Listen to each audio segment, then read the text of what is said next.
Good morning everyone. Partial differential equation में हम आज आप लोगों को जो चैप्टर करा रहे हैं वो है partial differential equation of second order. But इस चैप्टर के क्वेश्चन शुरू करने से पहले आप लोगों को कुछ पार्शियल डेरिवेटिव के बारे में नॉलेज होनी चाहिए कि वो क्या होते हैं। तो आप ध्यान रखिए, पी को बोलते हैं del Z over del X, Q को बोलते हैं del Z over del Y, R को बोलते हैं del two Z over del x two, T को बोलते हैं del two Z over del Y two और एस को बोलते हैं del two Z over del x del Y. यानी कि एस क्या है, विद रेस्पेक्ट टू पार्शियली काय में किया है X and Y both, r partially with respect to x 2 time, t partially with respect to y 2 time, but p partially with respect to x and q is partially with respect to y 1 time। तो देखिए question के solution हम कैसे करेंगे। सबसे पहले देखिए solution first करने जा रहे हैं। ये आपका r is equal to 6x। तो आप r को क्या कहते हैं, हम r को बोलते हैं del two Z over del x two partially. तो इसको पुट करिए 1 में, पुट इन 1, तो क्या हो जाएगा del two Z over del x two equal to 6x। अब देखिए अगर आप लोगों को फाइंड करना है जेड, तो देखिए यहाँ कितने टाइम डिफरेंशियल हो रखा है एक्स में, पार्शियली 2 टाइम्स। इसका मतलब जब तक हम इसका इंटीग्रल 2 टाइम एक्स में नहीं करेंगे हमें जेड फाइंड नहीं होगा। तो यानी कि पहले हम क्या करेंगे, इसका एक्स में इंटीग्रेशन करेंगे विद रेस्पेक्ट टू हम इस जेड का इंटीग्रल करेंगे with respect to X both sides. But आप ध्यान रखेंगे पार्शियली में जब भी आप इस तरह से इंटीग्रल करते हैं, आपको पता है आप इंटीग्रल करते वक्त एक इंटीग्रेशन कांस्टेंट ऐड करते हैं। बट यहाँ पर हम इंटीग्रेशन कांस्टेंट में जो कांस्टेंट ऐड करते हैं वो कैसे करते हैं, जैसे आप एक्स में इंटीग्रल करोगे तो वाई को कांस्टेंट की तरह ट्रीट करेंगे, तो हम वाई को फंक्शन बनाकर कांस्टेंट की जगह पर प्लेस करते हैं। तो देखिए कैसे करेंगे, हम इसका सबसे पहले क्या करेंगे, integrate with respect to x treating y as constant. तो y को किसकी तरह ट्रीट करेंगे, कांस्टेंट की तरह। तो देखिए 2 बार डिफरेंशियल है, एक डिफरेंशियल एक इंटीग्रल से कैंसिल हो जाएगा 6, ये कितना आ जाएगा, क्योंकि जब हम डिफरेंशियल को इंटीग्रल में बदलते हैं ये दूसरे के क्या होता है एंटी, यानी कि हमने क्या कहा एंटी डेरिवेटिव होता है आप लोगों का, इंटीग्रल क्या होता है एंटी डेरिवेटिव। तो एंटी डेरिवेटिव का मतलब जब हम इसके डिफरेंशियल का इंटीग्रल करेंगे तो क्या होगा, सेकंड डेरिवेटिव से कौन सा आ जाएगा, फर्स्ट डेरिवेटिव। एक्स का इंटीग्रल करिए एक्स स्क्वायर बाई 2। देखिए आप यहाँ इंटीग्रेशन कांस्टेंट ऐड करते हैं, आप सी नहीं ऐड करेंगे, आपने वाई को कांस्टेंट की तरह ट्रीट किया तो आप एक फंक्शन को वाई का फंक्शन बनाकर यहाँ पर रखेंगे, क्योंकि आपने वाई को कांस्टेंट की तरह ट्रीट किया। तो वाई का कोई भी फंक्शन हो, साइन वाई कॉस वाई ई की पावर वाई, यानी कि कोई भी फंक्शन हो जो वाई में होगा वो कांस्टेंट की तरह ट्रीट करेगा। अब देखिए अगर हमें जेड फाइंड करना है, ये कैंसिल हो जाएगा, 3 आ जाएगा यहाँ पर। तो अगर हमें इसे दोबारा इंटीग्रेट करेंगे एक्स में, क्यों करेंगे, क्योंकि हमें जेड फाइंड करना है, तो हम दोबारा फिर वही लिखेंगे integrate with respect to x treating Y as constant. तो ये कितना आ जाएगा जेड 3 एक्स स्क्वायर का एक्स क्यूब बाई 3। अब देखिए 5y कांस्टेंट है, इसका नहीं होगा, और जब हम इसका इंटीग्रल एक्स में करेंगे तो एक्स आ जाएगा, प्लस एक नया कांस्टेंट ऐड करिए साई वाई। आपकी मर्जी है, फंक्शन आप कोई भी यूज कर सकते हैं, f1y f2y ऐसे 5y साई वाई जो भी आपकी मर्जी है वो फंक्शन यहाँ ऐड कर सकते हैं gy। तो z कितना हो जाएगा एक्स क्यूब प्लस यहाँ क्या लिखेंगे x 5y plus psi Y. This is the solution. Next देखिए आपका क्वेश्चन नंबर 2 आपका क्या है, ये है AR equal to x y. तो देखिए आपकी R की वैल्यू क्या है, 2 टाइम x में पार्शियली डिफरेंशियल, तो R क्या है del two Z over del x two, वापस पुट करिए 1 में, तो क्या आएगा del two Z over del x two ए ये रहा, इक्वल टू क्या होगा एक्स वाई। अब दोबारा आप क्या करेंगे इंटीग्रेट, देखिए वही अगर जेड लाना है तो 2 टाइम एक्स में इंटीग्रेट करना पड़ेगा और Y as a constant treat करेंगे। तो यहाँ क्या लिखेंगे integrate with respect to x treating Y as constant. तो ये क्या आएगा, ये तो कांस्टेंट एज इट इज रहेगा, del Z over del X, यानी कि 2 डेरिवेटिव थे, सेकंड डेरिवेटिव एंटी डेरिवेटिव होता है इसलिए del Z over del X बचेगा, क्योंकि आप एक बार इंटीग्रल कर चुके हैं। Y as a constant treat कर रहा है, इंटीग्रल केवल किसका होगा एक्स का, तो एक्स स्क्वायर बाई 2। कांस्टेंट किसे मानेंगे, वाई को फंक्शन बनाकर रख दीजिए, आपकी मर्जी। हम बार बार बोल रहे हैं f1y f2y ऐसे भी ऐड कर सकते हैं, f5 gy इस तरह भी ऐड कर सकते हैं। ये क्या होगा a del Z over del, directly कर लिया, अब दोबारा लिख लीजिएगा यहाँ पर।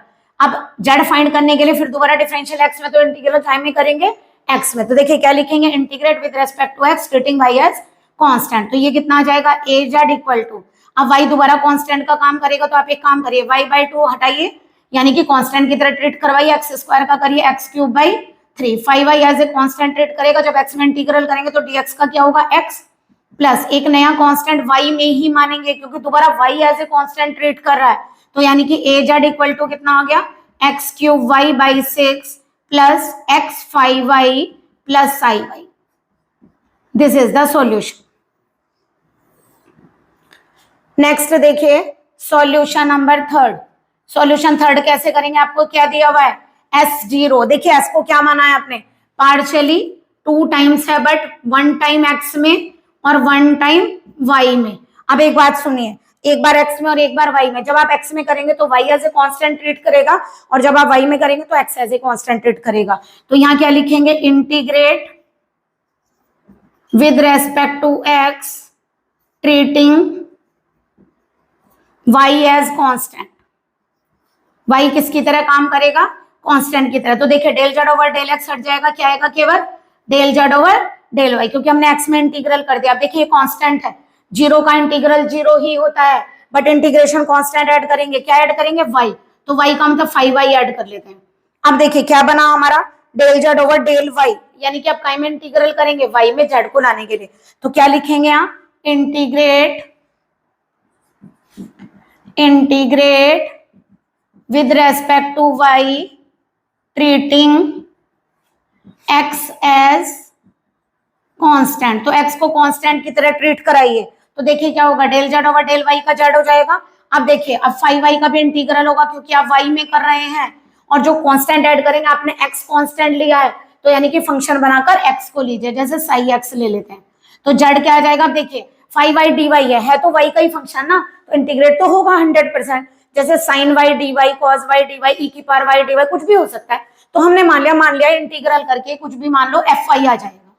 तो इस तरह करके आप दे सकते हैं, क्योंकि बता तो सकते नहीं ना, फंक्शन हमें पता नहीं है, नोन नहीं है, नहीं तो हम 5y को इंटीग्रल कर सकते थे। That is this is the solution. Next देखिए question number fourth. Question number fourth में आपकी क्या है, ये आपका r is equal to 2y square. चलिए पहले देखिए r को क्या बोलते हैं हम, del 2z over del x2 is equal to 2y square. अब बताइए क्या होगा, तो दोनों बार x में होगा, तो यहाँ आप अपने आप लिख लीजिएगा, integrate with respect to x treating y as constant. तो क्या होगा, सेकंड डेरिवेटिव से फर्स्ट डेरिवेटिव में कन्वर्ट हो गया, 2y स्क्वायर पूरा कांस्टेंट है, x आ जाएगा, और y as a constant treat करे तो फंक्शन लेंगे आप y का। अब अगेन देखिए फिर दोबारा x में आ गया, तो इंटीग्रेट क्या करेंगे, z लाने के लिए, x में है तो बच्चों अगर डिफरेंशियल x में दिखाई दे रहा है तो इंटीग्रल x में होगा, y में दिखाई दे रहा है तो y में होगा, और उसके दूसरा वाला वेरिएबल कांस्टेंट की तरह ट्रीट करेगा। तो that is del z upon del x का क्या हो जाएगा हमारा, अगर हम x में करेंगे लिख लीजिएगा, integrate with respect to x treating y as constant. तो ये आएगा z इक्वल टू कितना होगा 2y स्क्वायर, x में करेंगे तो x स्क्वायर बाई 2। अब देखिए इसका x में नहीं होगा, ये कांस्टेंट है, तो dx का क्या होगा x, और कांस्टेंट लीजिए, अब क्या है y as a constant treat कर रहा है, तो यहाँ लीजिए साई y, तो z कितना आ जाएगा x square y square plus x 5y plus Sai y। This is the solution. Next देखिए 5, ये आपका 5 क्वेश्चन है। t इज इक्वल टू क्या गिवन है हमें, साइन एक्स वाई। पहले देखिए t को क्या बोलते हैं, t को बोलते हैं 2 टाइम y में डिफरेंशियल पार्शियली, तो del 2z over del y2 is equal to sine x y. अब बताइए 2 बार y में है, दोनों बार इंटीग्रल y में होगा और x as a constant treat करेगा। तो चलिए अगर हम इसे इंटीग्रल लिख लीजिएगा, integrate with respect to y treating x as constant, तो यानी क्या होगा del z over del y। बताइए साइन का इंटीग्रल करेंगे आप, तो साइन का इंटीग्रल क्या होगा, माइनस का cos एक्स वाई, कहीं में कर रहे हैं y में, x as a constant treat कर रहा है, तो दैट इज 1 अपॉन x। जो जैसे आप साइन 2y का करते हैं तो क्या आता है माइनस कॉस 2y अपॉन 2, इसी तरह यहाँ x कांस्टेंट की तरह ट्रीट कर रहा है तो अपॉन में x आएगा, और साइन का इंटीग्रल माइनस में होता है, दैट इज माइनस, और प्लस कांस्टेंट ऐड करेंगे, आपने काय में किया है y में, x as a constant treat कर रहा है, तो यहाँ पे फंक्शन क्या लेंगे 5x। अब देखिए अब फिर दोबारा y में ही इंटीग्रेट होगा, तो यहाँ दोबारा लिखिए integrate with respect to y treating x as constant, यानी दोबारा x में ही कांस्टेंट में ट्रीट करेगा, x कांस्टेंट की तरह ट्रीट करेगा, तो del z over del y का क्या हो जाएगा जेड। अब देखिए माइनस 1/x का नहीं होगा, cos xy का इंटीग्रल क्या होगा, sin xy। x as a constant treat करे तो अपॉन में x स्क्वायर भी आएगा, तो minus 1/x square sin xy। अब देखिए 5x का इंटीग्रल नहीं होगा, y में कर रहे हैं आप, तो यहाँ y आ गया, प्लस कांस्टेंट भी क्या लेंगे x का, क्योंकि आप y में इंटीग्रेट करें, तो यहाँ क्या लेंगे साई x। तो यानी आपका आंसर आ गया माइनस का 1/x square sine x y y 5x plus साई x, यानी कि 2 बार अगर आपने y में इंटीग्रल किया है तो दोनों बार में x as a constant treat करेगा। आप इंटीग्रल कर रहे हैं तो साइन का माइनस में होगा, दोबारा आपने जब कॉस का इंटीग्रल किया तो कॉस का इंटीग्रल प्लस में होगा, बट यहाँ माइनस साइन आपका पहले से चल रहा है। नेक्स्ट देखिए सॉल्यूशन, देखिए 6 का क्वेश्चन नंबर 6 है, एक्स आर इक्वल टू क्या है p। पहले काम करते हैं, s वाला कर लेते हैं, सॉल्यूशन नंबर 7 कर लीजिए पहले। log s is equal to क्या है x प्लस वाई।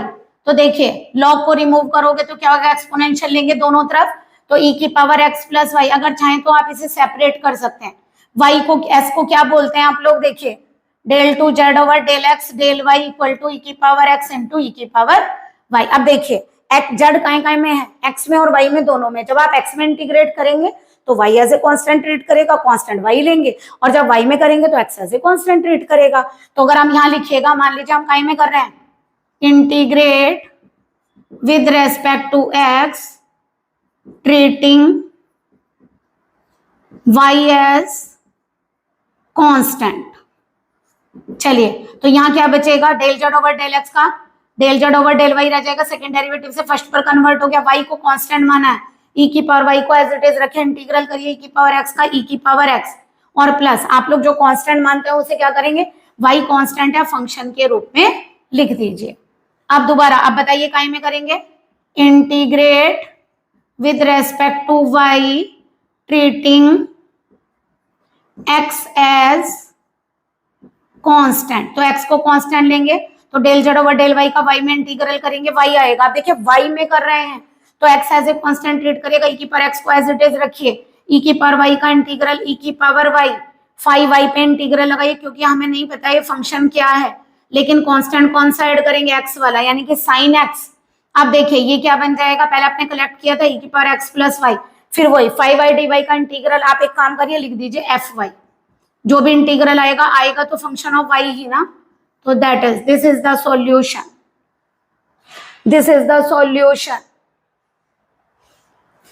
आपका ये क्वेश्चन हम नेक्स्ट वीडियो में कर देंगे, या फिर आप एक काम करिए इसको ट्राई करिए, इस वाले क्वेश्चन को आप ट्राई कर सकते हैं, अगर नहीं होगा तो हमें कमेंट करिए, या फिर हम अगले वीडियो में आप लोगों का सॉल्व कर देंगे। तो ये आपके एग्जाम के लिए भी बहुत इंपॉर्टेंट है, आप इसका स्क्रीनशॉट ले सकते हैं, बट हमारे चैनल को लाइक और सब्सक्राइब कर दीजिए, और कमेंट भी करिए अगर आपको वीडियो चाहिए जो आपके एग्जाम के लिए suitable. Good day and take care.